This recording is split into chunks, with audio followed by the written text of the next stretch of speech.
Pakistan police का एक बावकार अफसर SP अदील अकबर, एक ऐसा शख्स जिन्हें उनकी दियानत, खिदमत और तहम्मुल के लिए जाना जाता था, मगर चंद रोज पहले वो अचानक अपनी गाड़ी में मुर्दा पाए गए। इब्तदाई रिपोर्ट में इसे खुदकुशी करार दिया गया, लेकिन कुछ तफसीलात ऐसी हैं जो इस बयानियों को मशकूक बनाती हैं। जगह, वक्त, हालात और शवाहिद सब कुछ सवालात खड़े कर रहा है। क्या ये वाकई एक जहनी दबाव का नतीजा था, या इस कहानी के पस मंजर में कुछ और छुपा है? ये वाकया महज एक फर्द की मौत नहीं, बल्कि एक निज़ाम, एक दबाव और एक खामोश अलमिया का आईना है। आज हम इस वाकये के हर पहलू का जायजा लेंगे, बगैर कयास आराई के, सिर्फ हकायक और शवाहिद की रोशनी में। अस्सलाम वालेकुम नाज़रीन, ADN न्यूज़ में खुशामदीद। मैं हूँ एहसन अयाज।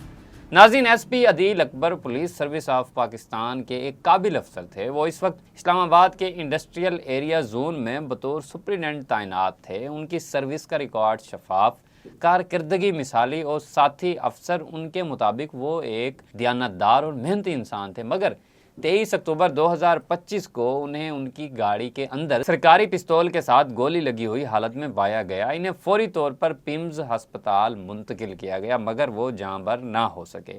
इसी लम्हे पूरे पुलिस महकमे में एक सवाल गूंज उठा, ये हादसा था, खुदकुशी थी या कुछ और? वाकये के बाद इस्लामाबाद पुलिस ने एक आला सतही तहकीकाती टीम तश्कील दी, जिसने मौका से असलहा, खून आलूद कपड़े और गाड़ी के शवाहिद जमा किए। बैलिस्टिक फिंगरप्रिंट्स और मोबाइल कॉल रिकॉर्ड्स की जांच जारी है। इब्तदाई मालूमात के मुताबिक फायरिंग अदील अकबर के अपने सरकारी हथियार से हुई, मगर ये बात अभी साबित होना बाकी है कि ये गोली उन्होंने खुद चलाई या किसी और ने। कुछ रिपोर्ट्स में बताया गया है कि इनका मोबाइल फ़ोन लॉक हालत में मिला है, जिसे फोरेंसिक टीम ने मज़ीद तजिए के लिए कब्जे में ले लिया है। नाज़रीन, ज़राए के मुताबिक SP अदील गुज़िश्ता दिनों डेंगू बुखार में मुब्तला थे और बीमारी के बावजूद ड्यूटी सर अंजाम दे रहे थे। कुछ रिपोर्टों में जिक्र है कि उन्होंने हाल ही में एक माहिर नफ्सियात से मुलाकात की थी। मुमकिन है वो किसी अंदरूनी जहनी दबाव का शिकार हो, लेकिन इस पहलू की भी अभी बाज़ाब्ता तस्दीक नहीं हुई। यहाँ एक नुक्ता काबिल गौर है, क्या हमारे पुलिस अफसरान के लिए जहनी दबाव से निमटने का कोई मौसर निज़ाम मौजूद है, या फिर हम ऐसे अफसरों को तनहा छोड़ देते हैं जब वो खुद दबाव के नीचे टूटने लगते हैं? नाज़रीन, अदील अकबर का ताल्लुक कामोन की ज़िला सियालकोट से था। एक पढ़ा लिखा और शरीफ घराना जिन्होंने अदील को तालीम के बाद पुलिस फोर्स में शामिल होते देखा। उनके घर में एक बीवी और एक नन्ही सी बेटी है, जो आज भी ये समझने से कासिर हैं कि उनके साथ ये सब क्यों हुआ।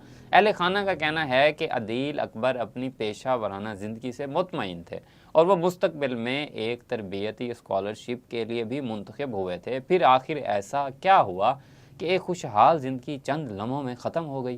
तहकीकात अभी तक जारी हैं, मगर कई सवालात अब भी जवाब मांग रहे हैं। क्या अदील अकबर ने वाकई खुद फायर किया?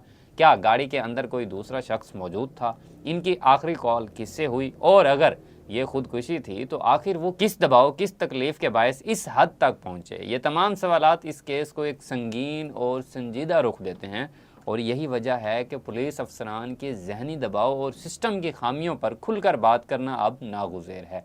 नाज़रीन, अदील अकबर की मौत एक सानिया है और शायद एक पैगाम भी कि सिस्टम के अंदर मौजूद खामोश दबाव, खामोश नाइंसाफ़ियाँ किसी भी मजबूत इंसान को अंदर से तोड़ सकती हैं। हमें इस वाक़ये को सिर्फ एक ख़बर के तौर पर नहीं, बल्कि एक इंतबाह के तौर पर देखना चाहिए। एक इंतबाह कि अगर हमने अपने इदारे के लोगों को सहारा ना दिया तो कल मज़ीद अदील अकबर इस निज़ाम की भीड़ चढ़ जाएंगे। मैं फ़ैसला आप पर छोड़ता हूँ, ये खुदकुशी थी या एक मुनज़्ज़म खामोशी, साबित वक्त करेगा, मगर सवाल हम सबसे जवाब मांगते रहेंगे। अगर आप समझते हैं कि ऐसे वाक़यात की गैर जानिबदार तफ्तीश ज़रूरी है तो इस वीडियो को ज़्यादा से ज़्यादा शेयर करें, ताकि हर शख्स को एहसास हो कि एक पुलिस वर्दी के पीछे भी एक इंसान होता है। मैं हूं एहसन और हम इसी सच्चाई की तलाश में हैं जो अक्सर फाइलों के नीचे दब जाती है।